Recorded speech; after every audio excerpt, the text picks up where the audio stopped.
It was interesting because I have a director here, and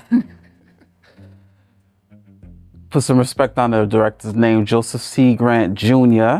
Welcome back to Session CV. Johnson Burrows, the host, doing the most behind the camera. How are you feeling? I'm doing well.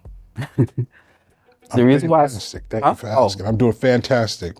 The reason why I said earlier, just a few seconds ago, we got a director here. I was watching a trailer today and I said to myself, modern horror movies are just not scaring anymore.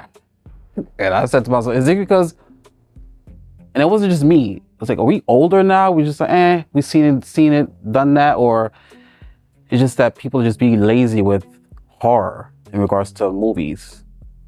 I don't know, what's your take on that? Only thing I could see that's kind of okay is giving something is that new trailer for The Evil Dead. I can't remember. It's an Evil Dead, one of the franchises. Evil Dead is coming out soon. It looks very interesting. Like, okay, this might be some scary stuff. In my opinion, as a director, I think horror and romance is kind of like on the same level, because to tell a good horror story, you have to have a level of vulnerability, because you have to admit that you're scared, right? So the actors have to admit that they're afraid. And we're in this era of everybody's too cool for school. So how do I scare you when I'm too cool to be afraid, right? So I think that's really the issue. And I think that when we were younger, it was okay to be afraid of Freddy Krueger, right? Because we were genuinely scared. It was okay to be scared of Reagan and The Exorcist and all these other Jason. It was okay to be scared because we were kids, and we had a natural fear for it. Now we try to be so tough that we try to convince ourselves that there is nothing to be afraid of. So how do you scare somebody who's not afraid of anything, right? So. And I also read up today, Supergirl, the new movie that just came out. Have you seen the trailer for it? The who? Supergirl. Super Bowl? Supergirl. Supergirl. Okay. So the Superman movie, because they switched out Henry Cavill, and they got this new guy. I'm not sure, but Supergirl completely bombed. It flopped. Of course it's going to flop. It's a stupid concept. It was a stupid cartoon. It was a stupid comic book. I believe that in our ability to be so there's this thing what they call the Gladwell, what's his name, who did not Good to Great. That was The Outliers. Malcolm Gladwell. He talks about this thing. He calls it the something you, right? Where you do something so much that you swing the pendulum so far that it becomes harmful. So one glass of wine will help your blood flow. But then you start saying, well, what if I drank 6 glasses of wine?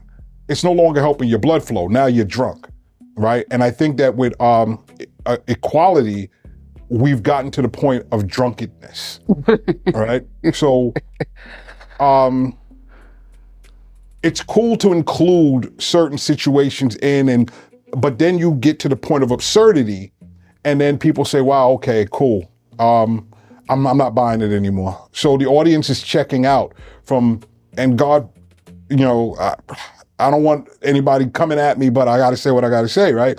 The female action hero is no longer appealing to the general public. You know what I mean? Mm-hmm. It's they did that a lot with the Marvel. Well, DC, superheroes, yeah. Well, you want your counterpart, right? So when I was growing up, we had the $6 Million Man, and then you had the Bionic Woman, right? And that did pretty well. And then you had Wonder Woman, which did pretty good as well. But then they kind of understood, okay, that's as much, and now we're going to move into another direction. But now it's like you got the female John Wick, you got the female this, the female that. It's just too much. And I heard a lady say on Instagram, when these women see this fantasy world on TV, then they want to reenact that in real life and really think that that they could actually beat up men, and they're actually like these John-born fighting assassins, when in actuality they're not. And for any rational thinking human being, they're not going to say it out loud. They're not going to use the words that I'm using and say, you know, I'm tired of this. They're just going to not go support it. It kind of jumps from the previous actor I had prior to you, named Jane Kim, put some respect on her name, and you had her in one of your films, your projects, Fool's Dough. Shout out to Fool's Dough, directed by you, the one and only Joseph C. Grant Jr. No, I'm not the one and only. Oh yeah, my father was Joseph C. Grant before me, but I am the one and only Joseph C. Grant Jr. though. I'm the only junior. Put some respect on that name. Fool's Dough. And I did ask her, I said, she is a martial artist, and I said, when it comes to women and men, there is a differences, and you have to acknowledge that, because to not acknowledge that, to me it's not smart. You have to realize your strengths and where you fall off from in regards to fighting. And speaking of which, I said to that, when you said the women, the aspect of become more emboldened, which is fine for confidence sakes, but I guess real world will teach you the otherwise when you say this. So I can't just throw this man across the room. So, with Jane, right? So this is not the first time I've worked with Jane. I've worked with Jane on Honor Among Thieves. Yes. I worked with her on To Live and Die in Bed-Stuy, where she did another set of kung fu sequences. But this was the first time I worked with her in an extensive role. And even in training for the kung fu sequence, we would, Wally, who was our fight coordinator, who is also a martial artist, him doing light touches with Jane as a female and the rest of the girls, because there's a lot of girls that's fighting, a lot of females that's fighting, his light touches were too heavy for them. So even in training, we had to kind of like scale back the training, because what he was doing and what he was doing at probably a quarter of his strength was too much strength for them, right? So that's just a level of reality. If he was to get into a fight with any one of them, even though Jane is a black belt, there's no way in the world Jane could actually, she might get 1 or 2 strikes and I don't know how much it would hurt him, but at the end of the day, he would devour her. Michael Jai White talked about that as well with Bruce Lee. And he was like, no matter how great of a fighter Bruce Lee is, I would destroy him. And that's not because Bruce Lee's not a good fighter and not because Bruce Lee doesn't hit hard, but Bruce Lee's like 5'4", 130 some odd pounds, when Michael Jai White is like 6 feet, 2 and change. You know, they both have almost about the same level of skill set, but one is so much massively bigger. Yes. That just sometimes size matter. And in the situation of men and women, size kind of do matter. And coming back to Supergirl, where it flopped, I said to myself, the money that was spent and just the ad campaign alone was crazy, just to advertise the movie, because they only grossed 38 million domestically, mm-hmm. and 68 worldwide, mm-hmm. but the production was $170 million. Mm-hmm. On top, and that's just the production. Then you have the ads. I said they could have just put that money to other places, other uses. That's a lot of money to just waste down the drain. Who said it was wasted? People got paid, right? Yeah, you're right. It wasn't wasted. And guess what they're going to do? They're going to come up with some type of ethnic movie. They're going to pay them peanuts to make it, and they're going to gross all that money back that they lost on Supergirl. So who cares? It's the way the business is played. All right, so they didn't lose anything. The executives got paid. The director got paid. All of the actors got their payday. The union workers got paid. Everybody got paid out of that $100 and something million. Now you got to recoup it. Oh, wow, we lost it. So we write it off as a tax write-off. So we lost that 100 and something million. But meanwhile, we took care of everybody that we needed to take care of. And somebody will come along and make a great movie for 10 million, and we'll make 100 million or 300 million off of it. And then we'll do some shady accounting and we don't pay them any back end money and we'll be okay. Because that's just the way, that's the system. That's the way the system works. How is Joseph C. Grant working within the system or necessarily out of the system? Because he just came out with a project, Fools Though. Talk about that project. I don't subscribe to the system because as an artist, you can't tell me when, how, where, why to work. You don't dictate that to me, and you don't, so I can't follow along with your rules. So I'm totally bucking the system. I'm not a big fan of the union. I don't like the deal that the union has done. The union totally have destroyed the, in my opinion, again, have destroyed the filmmaking world during COVID when they came up with that nonsensical strike and telling everybody, hey, we got a strike, and the writers struck, and then the actors struck right afterwards. And then the studio said, well, guess what? We figured out how to make money without y'all. And we don't need you as much. So there's not a lot of work going on. Before the COVID strikes, there was so much work going around for actors. Everybody was in projects. After the strike, projects stalled. They were never they were never relit. The studio just said, hey, we can function another way. So all they did was kind of like show them another way to go. So the system, again, to me, is outliving its usefulness. So before we talk about Fools Though, tell me about that. You just said I'm curious, not in that world, how is it that they were able to have an end around in regards to during the pandemic hit? Who, like, the union or? Yeah, the union and all that stuff. You said this, like, well, union made everybody strike. So if you're not striking, if you're striking, you're not working. Okay. Right. So if you sit out for like 6 months, 6 months is a long time in this business, especially when production is supposed to be going on.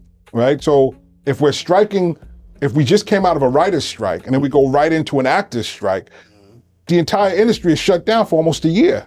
Right. Okay. So what am I going to do if I am the studio? I got to keep feeding this beast. So I have to figure out a way to keep creating content without the use of the union. And there you have the insurgent of the TikTokers and everybody else, because that's the new studio right now. Right? That's the new distribution hub. So what does the studio do? They say, you know what? I'm going to buy stock in social media apps. Social media, yeah. So I'm going to make my money. You can't stop the machine. You know what I mean? And I think Fran Gracia, who was the president, this rich woman tells everybody to strike, and now she's off and she's working on projects that she just told you to strike on, and working with the same people she told you to strike against. Meanwhile, they gave you this horrible deal, because the AI deal is ridiculous. It's horrible. It's a horrible AI deal. What is about the deal that's so horrible? And I don't have all of the, I'm not sitting there with the fact sheet in front of me, but you can look it up, and if I'm close enough, it's okay. I can't use your likeness. I can use your likeness in the film. I can't use your likeness to make a movie, but I can use your likeness as a backup or something about that. It's something really weird. I really knew it when it first came out, but it's something really weird like that where you really have no protection over your likeness, and they don't have to pay you for using your secondary likeness, but they do have to pay the union for using your secondary likeness. That's what it is. So they'll pay me first to use my likeness, but if they want to use it again, they have to check with the union. And if the union says okay, then they don't necessarily have to pay me, but they have to pay the union. So that deal works out for the union. It doesn't work out for me. It says union protections and legal rights, theatrical and TV agreements, SAG-AFTRA, secured landmark contracts that prevent studios from arbitrarily replacing human actors with synthetic performers. If a producer wishes to use an AI actor in a role that could be performed by a human, they must bargain in good faith and demonstrate that the synthetic version adds significant additional value. That's something I'm reading there. But Right. So they can replace me with an AI avatar, and I don't have to get paid, but they do have to pay the union rate for using a person in that space. So yeah, the union makes money, but the actors don't. So I can get rid of, like, where's that place that all the actors go and they do extra work? I forget what it's called. But let's say I don't have to deal with them anymore. I could just use all my extras, and I can have AI create all my extras, and I could just pay the union the union fee for the extras for that day, and just call it a day. And now I'm good, and I don't have to deal with the actual human beings anymore.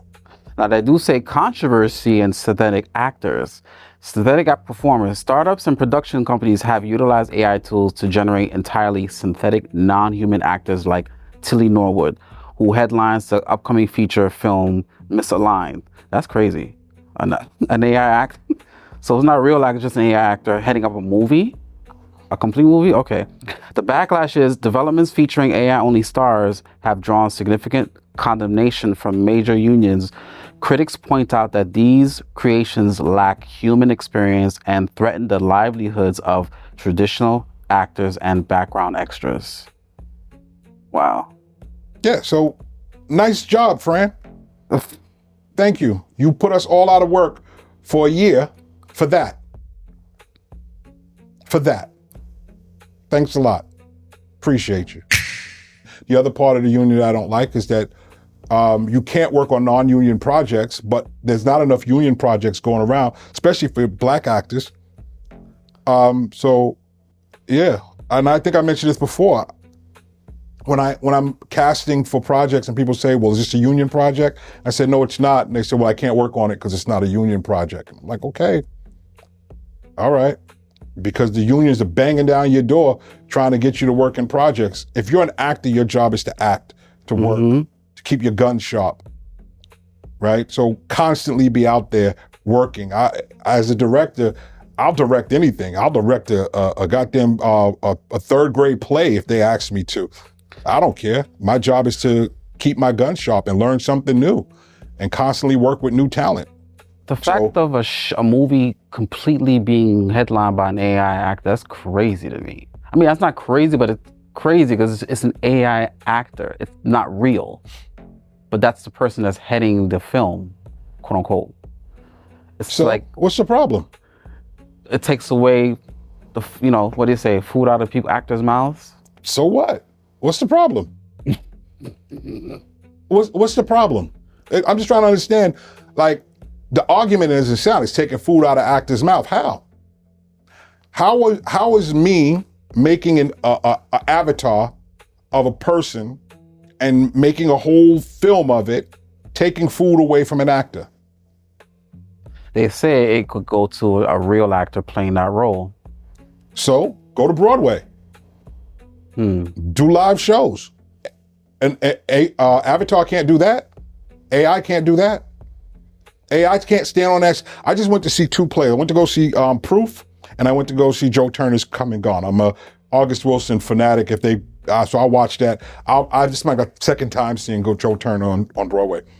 But what I realized is on stage, man, I said this before, that's where the magic happens.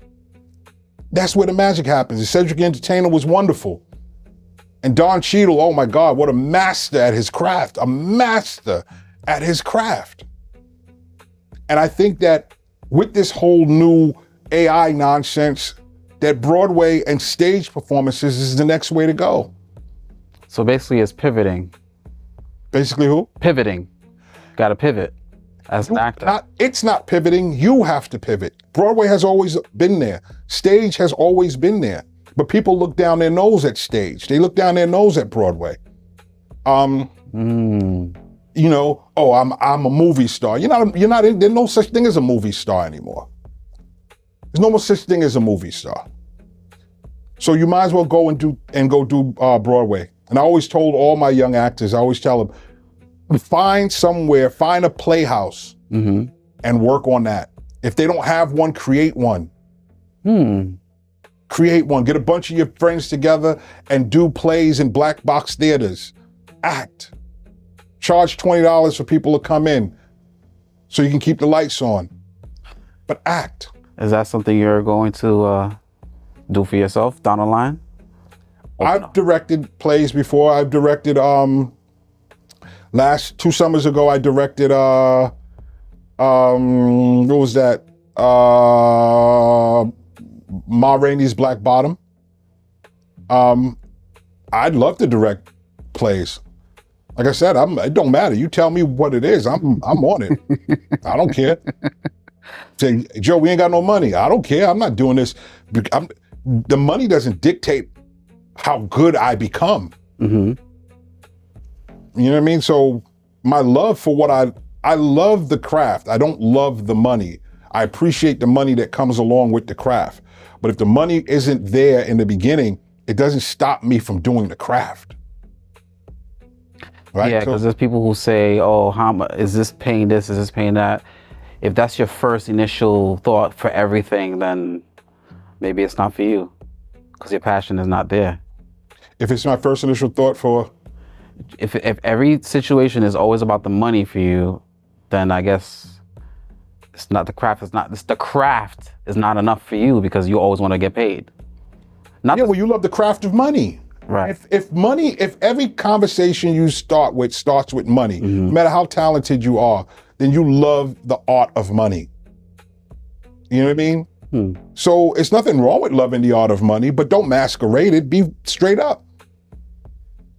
You know what I mean? And don't be mad. And listen, there's a lot of people that do a lot of funky stuff for money, right? Prostitutes don't like having sex. They like the money that comes along with it. You know what I mean? These little whores that get flown out don't like going to Dubai and being defecated on. They like the money that comes along with it, right? But if that's what your love is, that's what your love is. Drug dealers don't love dealing drugs. They love the money. Yeah. So they become very skilled at making money because they love it. Independent filmmakers are becoming more influential than major studios. Yeah. That's a sticky wicket. Yeah. Overall, no. Major studios are still making billions and billions of dollars. On the short term, I'd probably say yes. Investment return, I'd probably say yes. Right? So you have people now making movies for $7,000, $8,000, $10,000 and making $100,000, $200,000, $300,000 returns. You know, the percentage wise, yeah, they're crushing the big studios, but for the most part, the studios are making much more money because they're investing more money. I think that I'm just curious, how are they making? They must be investing it somewhere else because I don't know. It seems like since the pandemic, the shutdown, everything is just movies. That movie experience is not. I mean, so many movie theaters shut down. Just pew, pew, pew, pew. So I'm just curious, how are these movies studios making money? Because so when we look at life through the lens of what we only look at, it seems like all the movie theaters has shut down. But when you leave New York City and you go to other states where they don't have much, and all they have is movie theaters, and we have a lot, and we're blessed to be able to move around, and we can bypass a movie theater, and some places don't have that. Right. And all they have is a night out to the movie. We're going to go to the movie. We're going to go to the mall this weekend, and we're going to go to the movies. So I know it's like, is either the mall, movies, or skating rink. Yeah, well, they still, that's all they have to go on. America's huge. It's a big place. You know what I mean? So when we're talking domestically, yeah. And then you're talking about worldwide. There's still places in the world that have not caught up to America yet. So yeah, you're going to make money domestically, you're going to make money. Internationally. Yeah, so you're going to constantly make money. So they're making money. And when you talk about the average price of a movie ticket at, let's say it's $20, immediately half goes to the house, the other half comes back to the studio, right? So on $100 million weekend, the studio makes $50 million, and then they have to divide that $50 million up in many different ways. So, but then you're talking about, I only give you money after profits, right? So it all depends on the deal you make. So I make a $100 million weekend, the studio makes 50 million, but we didn't make a profit yet, so nobody gets paid until we get like 3 or 4 more of those $100 million weekends. Now we're looking at turning a profit. And if we do our one for you, one for me, 1, 2 for you, one for you, 2 for you, 1, 2 for me, accounting, then you may never see any money from the studio's profits. So they're constantly making money. And most of them are in debt anyway, right? So they're living off of debt. They're not really turning any major profits. And if their debt holders call in their debt and say, listen, we need that money today, studio will crumble because they don't have the money to pay it back. You know, one thing I've always wondered about you, I said, could Joseph C. Grant Jr. would you have the vision to direct a music video? I'm not going to assume, but I'm going to say, you have the vision to direct a music video? Because it's movies, shows, but I always thought about a music video. Music videos are not directable. Oh. Music videos, you can. So you got a movie like Thriller or, Bad or Beat It. Michael Jackson made music videos directable. Prior to that, you produce a music video. You don't direct one. So anybody who comes up and says, I'm a music video director, you're kind of not. You're kind of a music video producer. You know what I mean? Hype Williams is what comes to mind from back then. His name would always pop up in music videos, and I just thought about that. Like, you're not really a director. Yeah, so, and it's almost like when you do a documentary, right? And people say, oh, this is the director of the documentary. You're not a director. Because you can't direct a documentary. A documentary takes on a life of its own, and you basically just follow the pattern of where the documentary is taking you.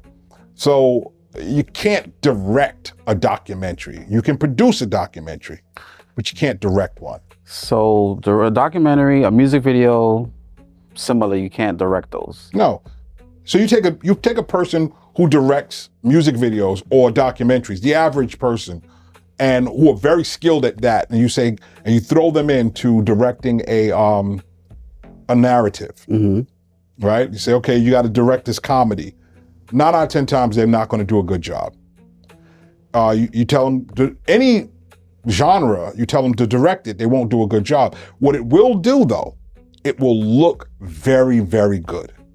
Cinematography. The cinematography will be excellent because when you're dealing with a documentary and or a music video, it's all about how it looks, right? The lighting. You see some documentaries, man, my God, the lighting is beautiful. They put those lights together and it looks amazing. But they don't have to direct the subject because the subject is going to be the subject, right? You don't stop a subject in the middle of a conversation, say, oh, could you say that line again, but use a little bit more emphasis? We really want to get that energy. You know what I mean? Yeah, I get it. When you sit, turn your shoulder a little bit to the right. You're not going to do that on a documentary. Or even in a music video. People are going to move and you're just going to follow and capture them. You might give them a couple of suggestions. On this scene, I want you to come in here, but you're really producing the video more than directing it. Speaking of that, your vision, Fools Though, I asked one of your actors, Jane Kim, I told her to give me your best Joseph C. Grant impression.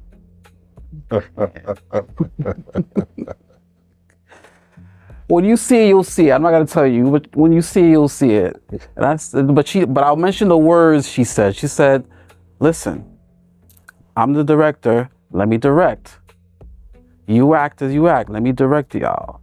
So she said that. I said to myself, was there some kind of tension in the film of Fool's Though where you had to say, "Listen, let me do what I do. I'm the director." And I'm pretty sure I'm not doing it the way you did it, because you were probably way more boisterous than I just did. Because what happens is, with anything, everybody thinks the thing that you do that you're good at is easy. And they think they have it, they think they have a way of assisting or even a better idea than the idea that you walked in with. Right? And I get it. It starts getting good to you. You start seeing things, you start looking and you're like, wow, man, this is great. What if I did this? What if you don't? What if you did everything you've been doing up to this point that got it to great, which was listening to me, listening to the DP, listening to the producers on set, and you study your craft and act? What if you just did that and see how it turns out from there? I bet it's going to be great. Right? But what happens is sometimes people start getting too good and they, well, I want to do this. Well, why are we walking in this way? Listen, let me direct and you act. And then sometimes people want to turn to their fellow actors and be like, hey man, you should do this, you should do that. What do you want? No. I don't need you giving them bad direction and messing up the film because now I'm yelling at him or her because something you told him to do. So let me direct and you act. Basically, directors should never compromise their vision. It depends. Okay. Right? So as a director, I have a huge vision, right? This is the vision for the film. Act 1, Act 2, Act 3. If you want to go into the 3-act setups, you know what I mean? This is how I want to introduce my character. This is how I want my problem to arise, and this is how I want the resolution to come across. That's my vision. I'm never going to compromise that. But how we get to each one of those points, I may have some compromising in there. So I will listen to my actor, and my actor may, if the actor totally understands it and says, listen, what if we did this instead of that? Okay, I can see that happening. What if this was this instead of that? Okay, like in Fool's Though, one of the characters was supposed to be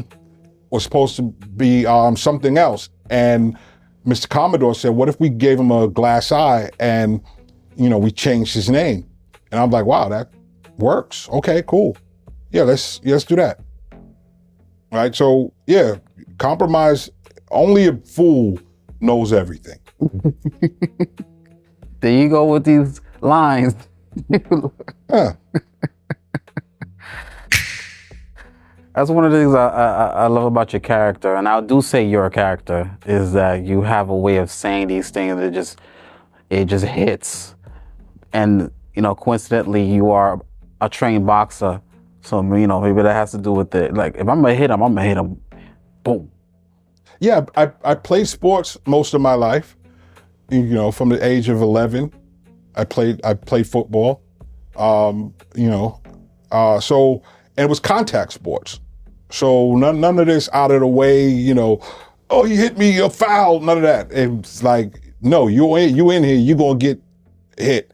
So yeah, I don't know how to communicate with kid gloves because lack of communication in the sports that I played could get you hurt.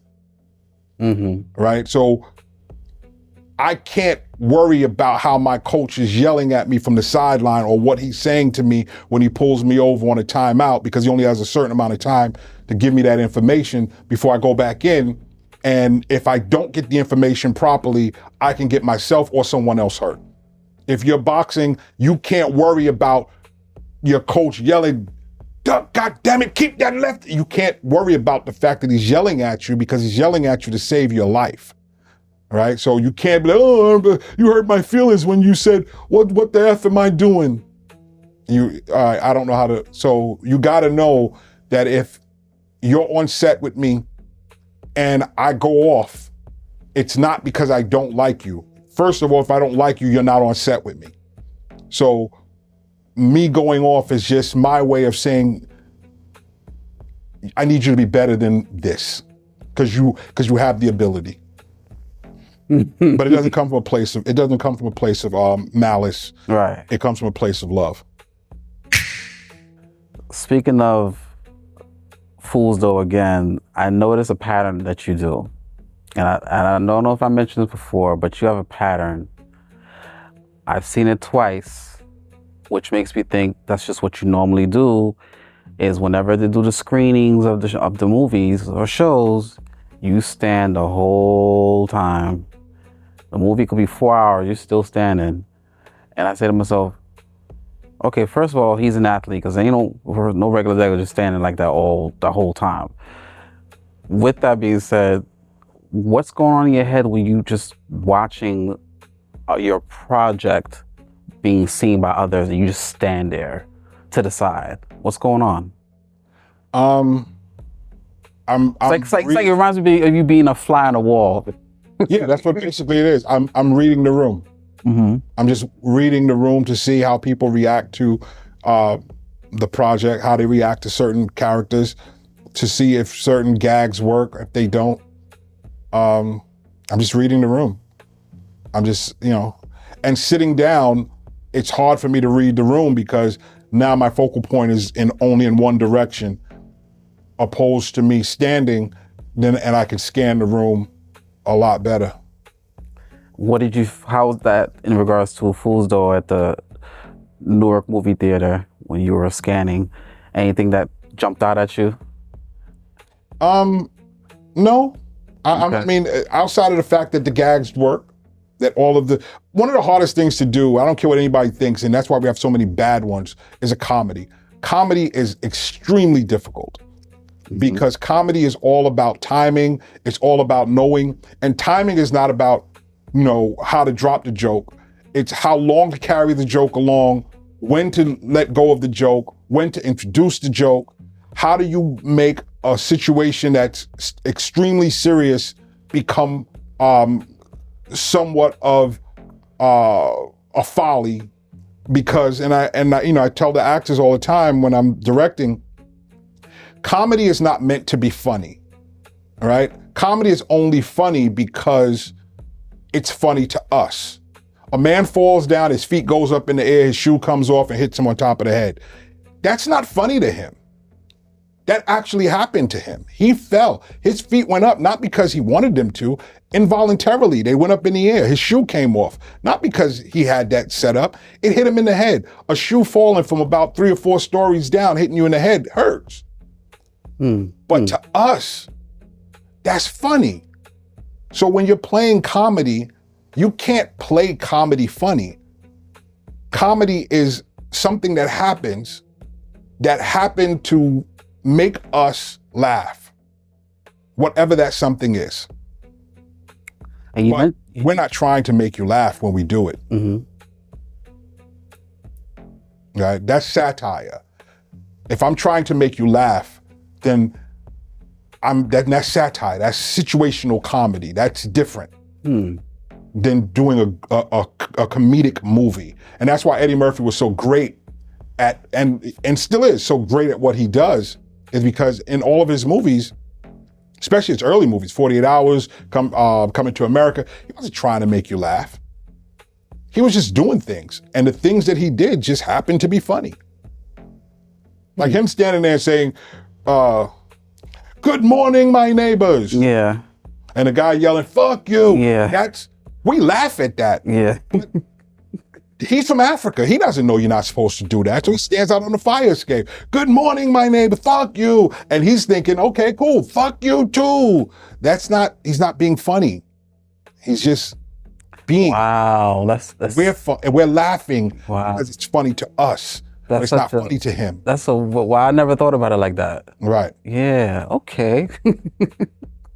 Yeah, so even you saying that is making me laugh now more because you revealed that to me. Like, wow. Yeah. Oh. Like when he said, "What does dumb fuck mean?" Right. So he looks at I've never heard that phrase before. So, okay, cool. What does dumb fuck mean? Like, You know what I mean? So yeah. And when you understand that bit of comedy, it works. Right? And I think that's what makes Fool's Dough such a different comedy than the comedy that's being produced now, is because there's a lot of that funny, not funny moment in there. Like, you don't know. I had someone tell me, they said, I'm watching Fool's Dough and I want to laugh, but I don't know if I'm supposed to. Yeah. And I'm like, you're supposed to. It's a comedy. Because when you said timing is not just within the joke itself, but timing of the times we're living in. What's funny that back then may not be funny now, or what's funny now may not be funny 2 years from now. Right. It's always moving. So even with the Kung Fu scene, right? I had a guy tell me, he says, yeah, I didn't know if the laugh, it was funny. And then somebody said, well, are you offended when people said that they laughed at it? I said, no. Why would I be offended? I don't know. I watched the Jackie Chan movie and I laughed the whole way while he was fighting, but he was fighting, laughing. Right. Because, the situation was funny, but he's fighting it's not funny to him. He's fighting for his life. And the things he's doing are things that he's doing to genuinely try to save his life. But to me, it's funny. So if you look at these fight sequences in Fool's Dough and you find humor in it, laugh. But just know that these people that are fighting in the film are actually fighting for their life. Well, comedy, I know specifically you did throw comedy in with Kenny Williams, the voice of God, in one of the scenes. I said, yeah, he's there for the comedic. But is he? Right? Because he was telling the story.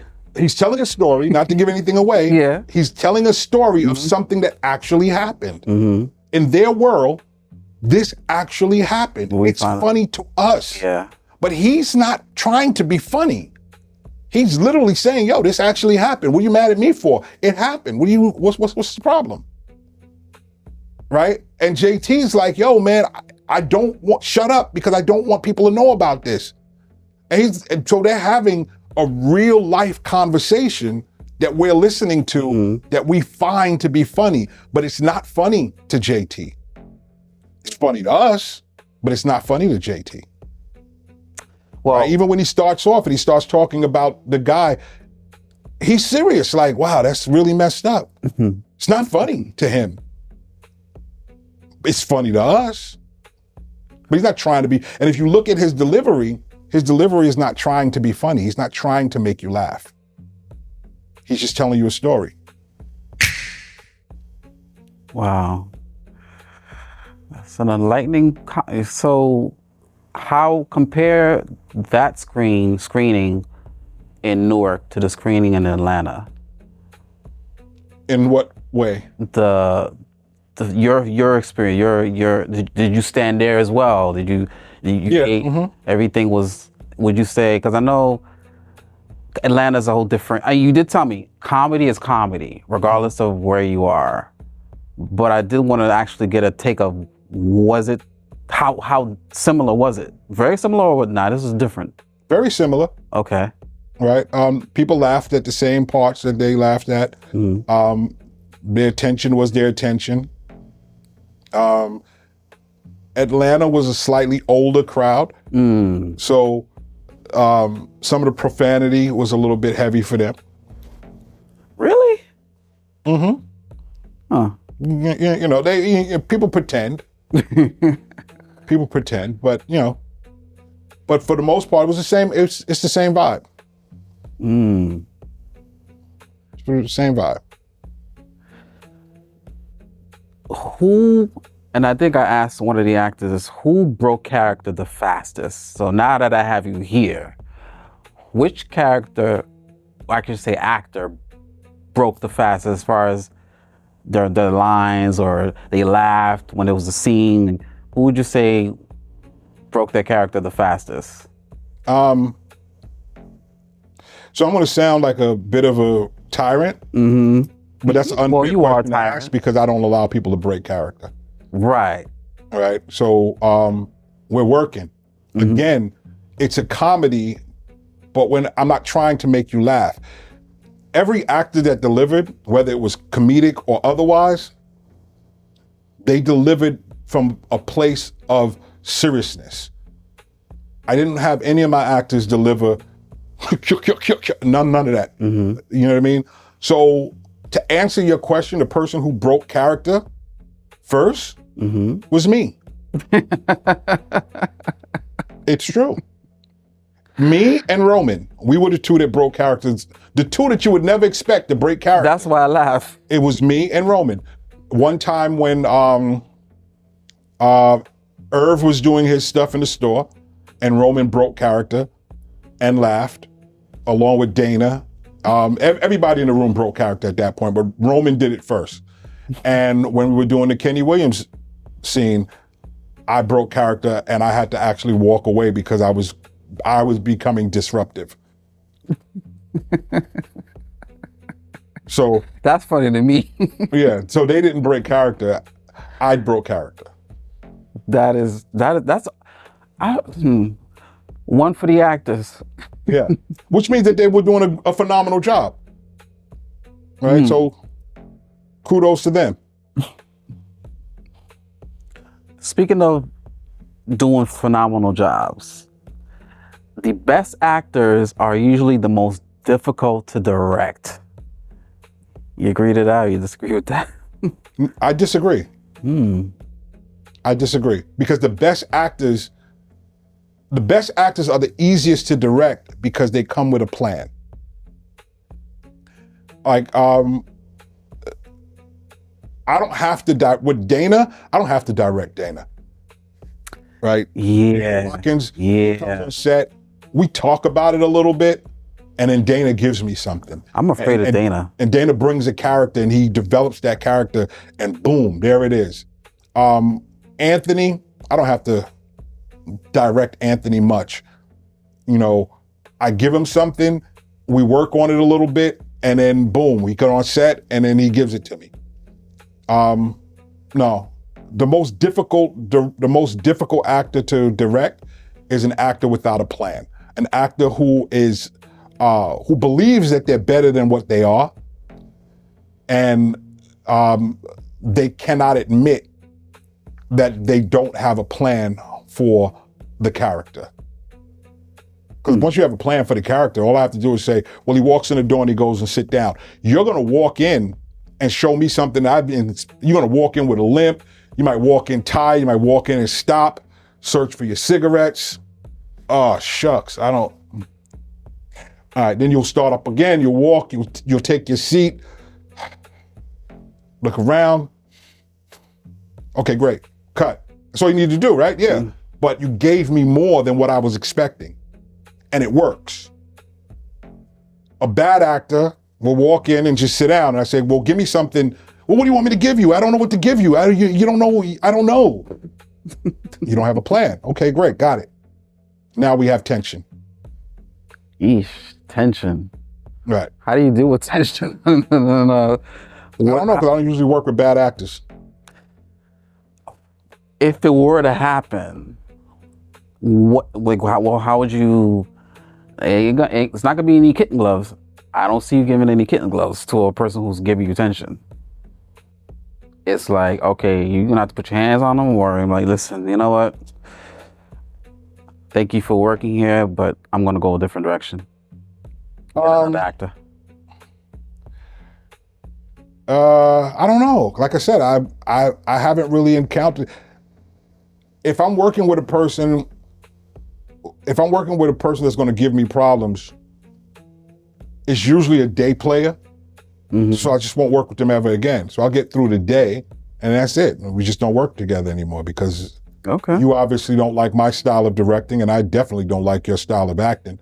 So there's no real reason for us to work together anymore. But I can honestly say that the people that I've worked with, especially the people that have reoccurring characters in different projects that I've worked with, and you can see that these are all phenomenal actors. That's why they keep coming back. Was there ever a very hard conversation for you to have with an actor on set or off set, I should say? You know, like, listen. No. Okay. Because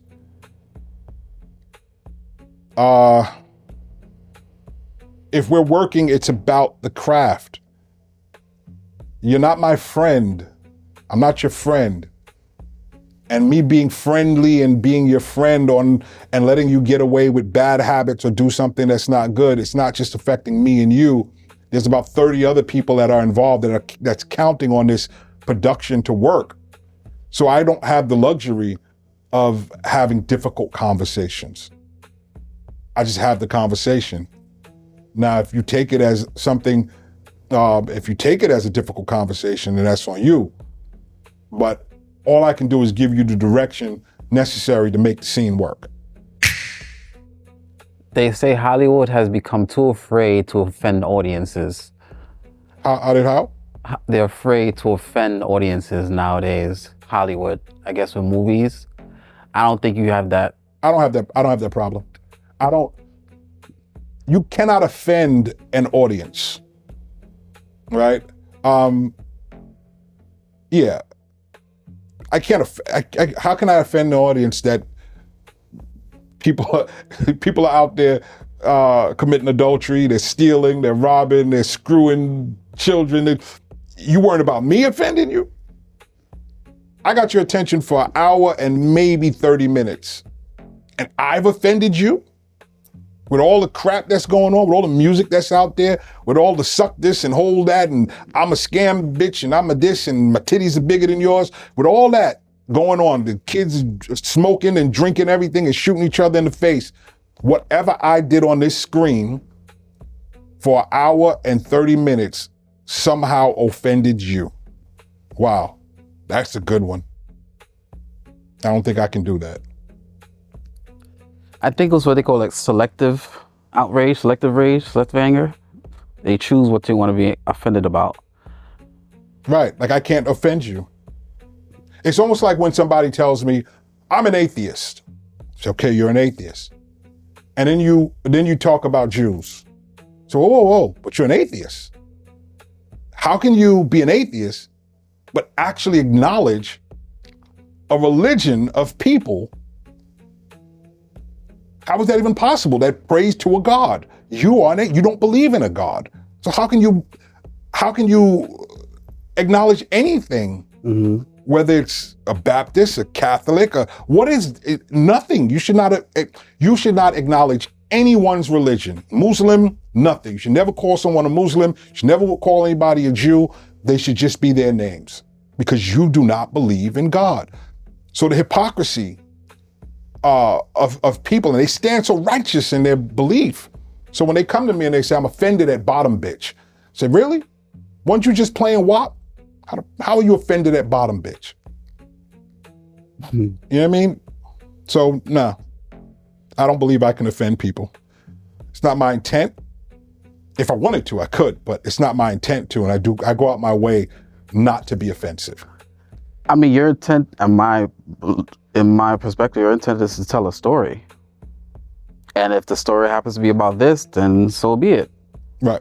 The story is about a girl who's, basically who's being sold to do certain things, and she's figuring out how to get in her own way. Or, I'm kind of. You're paraphrasing. Yeah, paraphrasing. Yeah. You're moving it along. So, I get it. But the thing is, people weren't even offended at the story because they didn't even know what the story was. It's the word. People were offended at the title. Yeah. And then when I say, do you know what a bottom bitch is? They say, no. You're offended at ignorance? Your ignorance have made you, have given you a level of arrogance to make you be offended. How in the world is that possible? And then I explain to them what a bottom bitch is, and they go, oh, I thought it was something else. Well, maybe if you look it up. Look it up at least before you're offended at the fact that I use the term bitch. Meanwhile, you motherfuckers call each other nigga like it's your last name. And the word bitch too. And bitch. You call yourself bitches and niggas like it's your last name. But somehow me saying bottom bitch is offensive. Well, speaking of offensive title, that title's gonna pop up again. Season 2. It's gonna keep popping up. Yeah. For five seasons. It's going to pop up over and over and over again. So get used to it. And when you understand the storyline, you'll appreciate it. You'll appreciate it. Is there any particular things that you're going to do this time that you didn't do the last time in Bottom Bitch? So there's a lot to look forward to in this episode, this season of Bottom Bitch. There's a lot to get into. We get very political. Shirley Chisholm, it's 1972. Shirley Chisholm is running for president of the United States. So there's a huge part of that that's going on. What about being a more graphic as far as the sexual content, or is this going to remain similar to season 1? I don't know about, I don't know if me being graphic helps to tell the story. Okay. Right? So what do you, it's not a gore story. It's not about, me chopping people's heads off and blood being put everywhere and people shooting each other in the face. It's not the story. It's a story about pimps and prostitutes in 1972. Because nowadays people are so used to, I don't know, seeing revealing bodies, flesh, and so that's why I asked that. Why do I need to do that? Right. You know what prostitutes do. They sell themselves for money. So if you know that this woman is selling herself for money, and for the sake of the story, this girl just is going to turn a trick. She goes behind the door closes, that's all I need to do. And I can cut scene and she can come back out. Even if I have her undress, she undresses, that's it. What more do I need to do with her? Right? That's just me being a pervert. You know what I mean? It's true, it's just me being perverted. Right? I'm not making a porno movie. If I'm making a porno movie, yeah, then sure. But other than that, no. And I'm not opposed to doing that. I'm just saying it does not help this story any for me to have nudity within the storyline, unless it has to happen. Other than that, no, it doesn't have to happen. So no. Joseph C. Grant Jr., you know sex sells. Say it again? You know sex sells. So why not add that to it? To say, you know what, let me give it a little more of this so that way it can sell more. Sell more of what? Because there's more sex in it, or more revealing. But who's to say it's going to sell more? And who's to say who's to say that I'm going to sell more, because I could offend people more, right? I stopped watching 2 programs. The Shy, I no longer look at. I can't even get back into it. And P-Valley, because of some sex scenes that was unnecessary. I just couldn't. After that, I just said, you know what? I don't know where the hell they're going with this story. I don't know why they went down this road. I don't know why they held it for so long. But if this is what is going to be the rest of this storyline, count me out. Because sex was shown in a certain way, or because it just kept being more of it? Just more and more and more. Okay. Of it. It's just too much. Why do I need this much? You're spending sex. It's a 45-minute show. You're spending at least 10 minutes of a 45-minute show with sex for no reason. So it's just sex. Okay. The storyline really, is just... So you're cheating me. Okay. You're giving me 35 minutes of a show and adding an extra 10 minutes in for sex. But I'm here for the story. I'm not in for the fucking. I'm here for the story. I mean, with that show, it was such a popular show. Do I dare to look this up? I'm just curious, was it more popular with men or women? Which one is that? P-Valley. I'm just thinking about which demographic would that be more popular? Was it be women or men? P-Valley. I don't know. Because I'm thinking more, why would they add more sex? Because if more women are watching this, I don't know, women tend to be more focused on... There's that inverted U again, right? Yeah. So That's that inverted U. We start off with Uncle, I forget his name, the gay character, who was great. And everybody accepted that and they loved it. And they said, okay, let's push that envelope. And let's make him kiss this guy. Okay, let's push the envelope. Yeah. Let's make her, show a little breast. Let's push and they just kept going and go until they just went too far. And now you push the envelope so far, it's like, oh man, now you've crossed the line into offensiveness. And now I'm offended.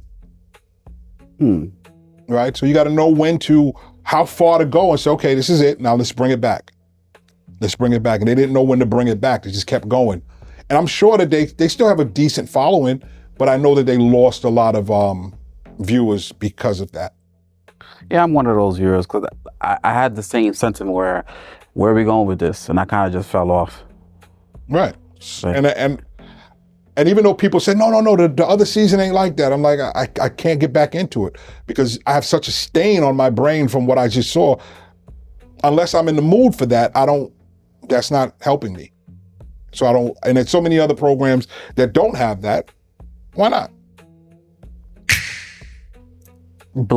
Quote unquote, black shows tend to be, lately, I've seen are just more so women and the sex. And that's what I was thinking, maybe sex will be something that can drive it more because of the fact that it is called Bottom Bitch. It does deal with prostitution.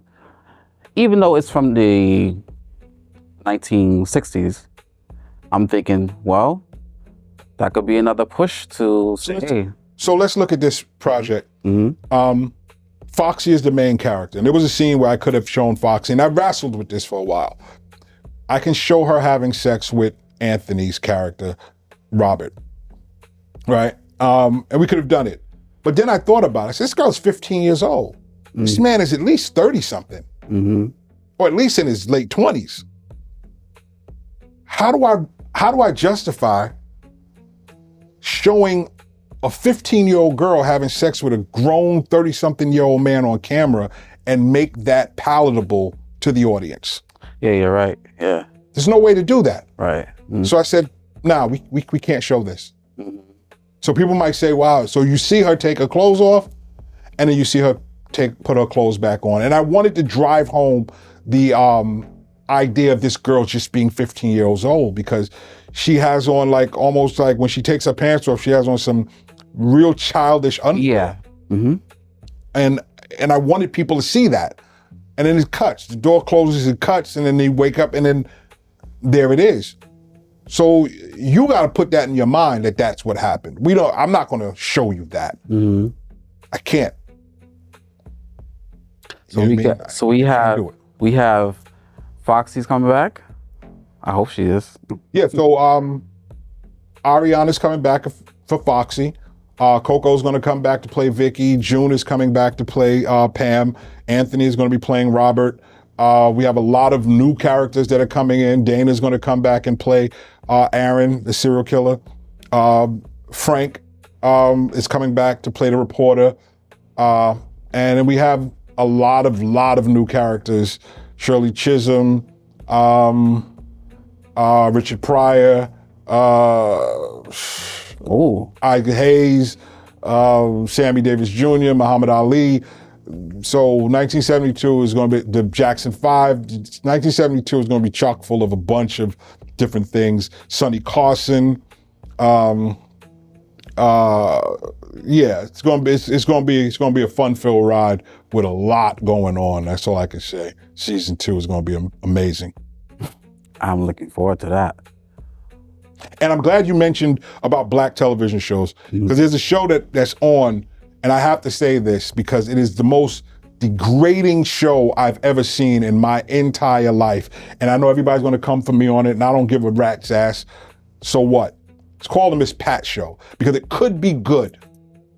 It could be a good show, but it is so vulgar and so offensive. It's not even funny. And I get it. And they may say, well, that's what I was going for. Well, God damn it, don't do it at the expense of black families. Do it at your own expense, but don't broadcast that type of behavior to the world to make people think that is who we are. And I know everybody will say, well, we're not a monolith. We're not. But when we step outside into the world, we become one.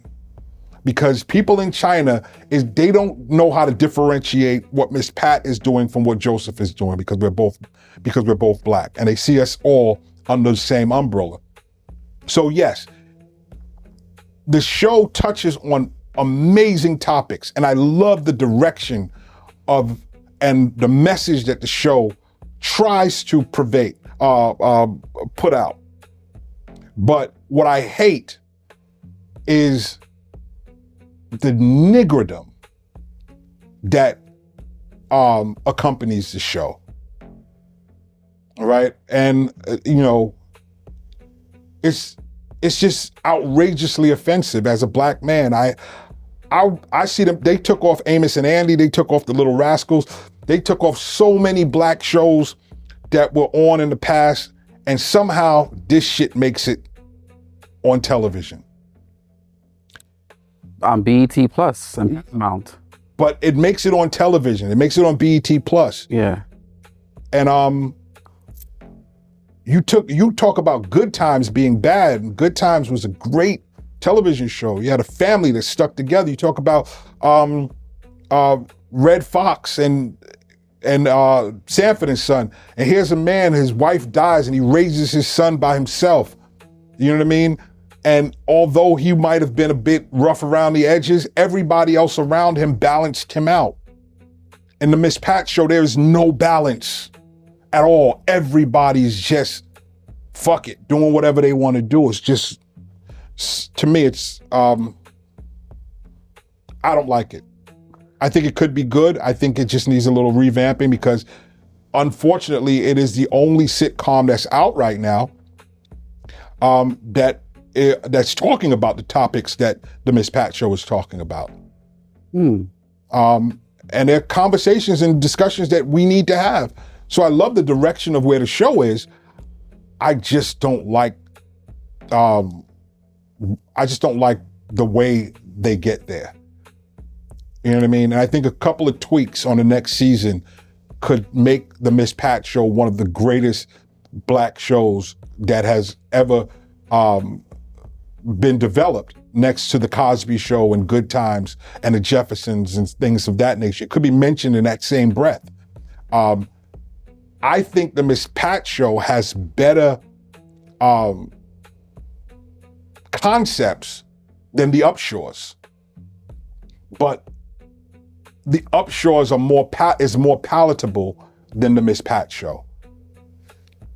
Both of them I have issues with both of them in terms of vulgarity and unnecessary niggerdom, but I think the Miss Pat show could be a phenomenal show if they just tweak a couple of things.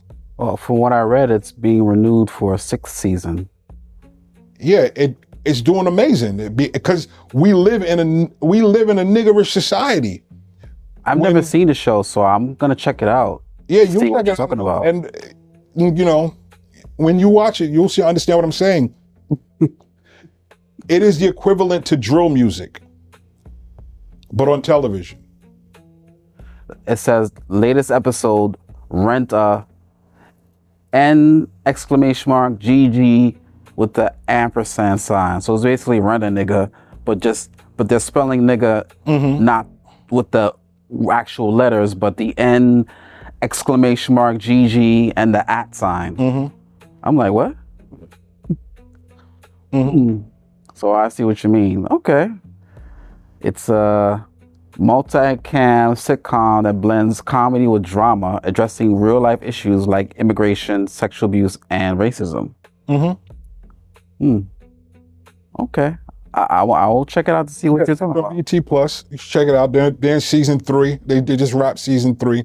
So it says, it's been out since 2021. 5 seasons, renewed for 6. All right, Miss Pat show. So Mr. Joseph C. Grant stands on what he said. I'm sorry, Mr. Joseph C. Grant Jr. stands on what he says. Yeah, I do. And if people don't like what I'm saying, so what? Who cares? It's me. It's just me. I have no influence on the world. I'm just me. I can say what I want. I'm not offending anybody. I'm not going at any particular human being. And that's something I try to do. When people get offended at what I say, I never attack people's character, right? So I'm not saying this and saying Miss Pat is a horrible person. I'm not saying that the actors on there, the writer, the director, any of these people are horrible people. I'm saying what they're presenting to the world is a horrible portrayal of us as a people. They might be wonderful human beings. I don't know enough about them to attack their character. And even when I talk about people not being directors or whatever, I'm not attacking the individual. And I'm not even attacking, I'm critiquing the work that's put out there. And I know people are going to critique me. But make sure that when you critique what I do, you critique what I do from a place of love, not from a place of I'm gonna get you back. I don't need the I'm gonna get you suckers. I need people who are going to tell me what I'm doing wrong and give me advice to make it better, because that's what I do. I'm gonna tell you what you're doing wrong, and I'm gonna give you advice on how you can make it better. Like BET. Like, well, yeah, like, you know, like Miss Pat show. I think that if I understand the vulgarity and I understand why she is the way she is, because her character grew up rough, right? But everybody can't speak like you. On the Jeffersons, George was the asshole. Everybody around him spoke with some level of common sense. Mm-hmm. All in the Family, Archie Bunker was the bigot. Everybody else around him spoke with some common sense. In the Miss Pat show, everybody's a jackass. Wow. Okay. So where is my sense of reasoning when everybody's chiming in with the foolishness? You understand what I'm saying? I see. Amos and Andy, Kingfish was the fool. Kingfish was a complete idiot. And so was Andy. And so was Andy, right? And Calhoun. But Calhoun was a lawyer. And Kingfish was the head of the lodge. And Amos owned a cab stand. And everyone in the community was black. The police officers, the judges, everybody was black. Sapphire was a voice of reason to Kingfish's foolishness. Somehow you took that off the air because you said it was too offensive. But the Miss Pat show can live. Wow. No, you took it off the air because the NAACP said take it off the air. And the NAACP didn't want us to start to believe that we could actually have a black environment that thrived. And so what? A white man came up with it. So what? It was a white duo that created Amos and Andy and Kingfish and everything else. When they made the live television show off of the radio, they made sure they didn't do blackface. They made sure they went and got black characters to play those roles. And they did a wonderful job. And when you took them off the air, you took money out of people's pocket. You talk about AI, so I say, so what? You took money out of people's pockets. You took it off the air because you said it was offensive. When you took the Little Rascals off the air and you said it was offensive, you stopped them kids from getting residual paychecks over and over and over again. We love taking our shit off the air when it makes sense. When the shit don't make no goddamn sense, we keep it on there forever. So what? AI took your job. Do something else. Joseph C. Grant Jr. stands on it. And where can we tap in, find you, your content, or your work? You can go to Instagram, Joe's Eyes, JoeZeyez. Facebook, Joseph C. Grant Jr. Joseph C. Grant Jr. Artist. And you can go to ghettoeyespub.com and you can see all of my work. You can see all of the work. And I just want to also say, Fool's Dough was not conceptually written by me. It was written by Joseph Springfield. And I stepped in and I saw it. I thought it was a great project. And we sat down and I rewrote it. and then I produced it and directed it and did everything else with it. But it was written by by Joseph Springfield, not primarily by me. So I just want to make that perfectly clear. Foolzo coming out officially coming out soon? Foolzo will be out on Ghetto Eyes Pub. All right. And stay again, when you ask me about the union and everything else, and distribution, I figure I'll take that into my own hands. Right? So we're going to go direct to consumer and see how that works out. So for the first 3 months, you can find Fool's Dough and everything else, To Live and Die in Bed-Stuy, Honor Among Thieves, Bottom Bitch, and definitely Bottom Bitch Season 2. I'm working on Slave to My Rhyme book. I'm working on a horror project, Brooklyn Bloody Mess. I'm working on another project with Jackie Rowe. Jackie Rowe is the unofficial sister to Mike Tyson. We're doing a coming of age domestic violence movie. So there's a lot going on, and you can find it all at ghettoeyespub.com. GhettoEyezPub.com. My name is Johnson Burrows, host doing the most behind the camera, and in front of the camera we have Joseph Seagrand Jr. And take us out with some words of wisdom or foolishness, whichever one you want to pick. Words of wisdom. I don't know. I don't know if I have any words of wisdom. Or foolishness. Some chicanery? I don't know. I think I did enough of that. I think I did enough chicanery. And we are out. Personne nous gen cheme, nan ADN nou gen soleil. Nou soti kote moun, te mache te avan histoire te gen plié. L'Afrique pa pwen sou kat, lise ko ka respire.